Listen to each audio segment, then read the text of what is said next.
উত্তর ত্রিপুরার ইছাইটুলগাঁও ভৈরববাড়ি এলাকায় আজ স্থানীয় কিছু উদ্যোগী যুবকদের প্রচেষ্টায় ইয়ুথ কমল ফাউন্ডেশন সোসাইটির আনুষ্ঠানিক দিনই সংস্থার সদস্যরা পরিবেশ রক্ষার বার্তা নিয়ে প্রায় 400 থেকে 500টি বৃক্ষ রোপণ করেন।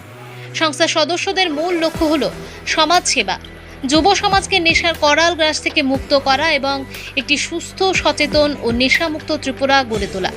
সার্বিক উন্নয়নের পথে এগিয়ে চলো, এই স্লোগানকে সামনে রেখেই সংস্থার পথ চলা শুরু হয়েছে।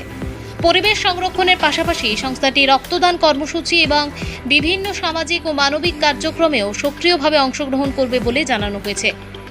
সংস্থার সভাপতি অমিতাভ দাস জানান, সকলের আশীর্বাদ ও সহযোগিতা নিয়ে আমরা এই সংস্থার উদ্বোধন করেছি।